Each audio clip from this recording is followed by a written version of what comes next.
pas gagné. Pourquoi un éléphant est tout bas? On appelle les maillots les crânes tout ça. Merci Baba, il n'est pas là.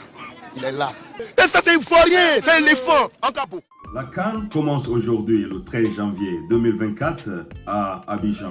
Et le match d'ouverture est prévu pour 21h, un match qui va opposer le pays organisateur, qui est la Côte d'Ivoire, à la Guinée-Bissau. Pour moi, il faut le dire dès le début de cette vidéo que la Côte d'Ivoire est un pays qui est favori. C'est un pays qui a les effectifs qui pourront nous permettre surtout de partir en finale, pourquoi ne pas dire gagner cette CAN comme dans le temps de Hervé Renard. Vous le savez, organiser une CAN, c'est déjà un grand événement. C'est le plus grand événement footballistique d'ailleurs du continent qui va réunir en Côte d'Ivoire 24 nations qui, en fin de compte, on va essayer de connaître quel est le pays ou bien l'équipe qui va succéder au Sénégal. Pour le moment, c'est le Sénégal qui est le champion en tête. Mais pour moi, la Côte d'Ivoire est un pays réellement favori, pas parce que seulement ils ont organisé cette CAN, mais parce qu'ils ont des effectifs qui sont capables de représenter leur pays et surtout de faire des beaux matchs pour partir jusqu'en finale. Pourquoi ne pas dire gagner cette compétition? Il y a eu bien sûr des discussions au niveau de la sélection de l'entraîneur, du fait que Wilfried Zaïa n'est pas venu. Mais selon l'entraîneur, Wilfried Zaïa, c'est quelqu'un qui n'accepte pas être sur le banc.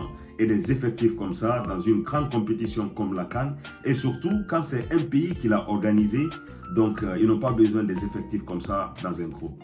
Ce qu'il faut dire, c'est que cet entraîneur et tout son staff technique, ils savent réellement pourquoi ou bien qu'est-ce qui les a poussés à choisir les joueurs qui sont là.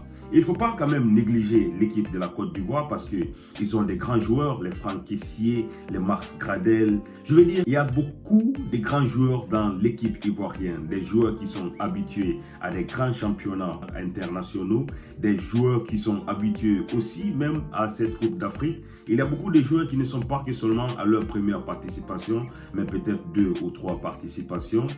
En tout cas, c'est une équipe surtout à ne pas négliger. Et il faut aussi dire que dès aujourd'hui, le premier match, c'est déjà une victoire assurée. Quand on prend leur opposant aujourd'hui soir, qui est la Guinée-Bissau, on ne peut que dire que c'est une victoire assurée et les 3 premiers points qui sont assurés pour l'équipe de la Côte d'Ivoire. Ils vont faire rêver surtout leur public et signaler à tout le monde que organiser une CAN, c'est presque un accomplissement. C'est des années de travail, que ce soit pour le gouvernement ou bien pour les joueurs nationaux qui sont appelés en équipe, parce qu'ils veulent faire tout possible pour ne pas honir surtout leur public. Et le pire, de ne pas sortir dès les premiers tours de cette CAN. C'est ça qui va surtout décourager les supporters.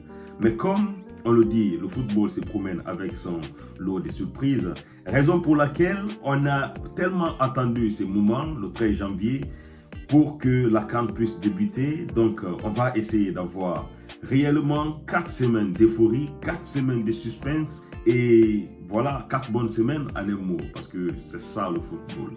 Et surtout mes frères, je suis pressé de connaître en commentaire en bas de cette vidéo quelle est votre équipe favorite et pourquoi vous pensez qu'ils vont remporter la Coupe d'Afrique.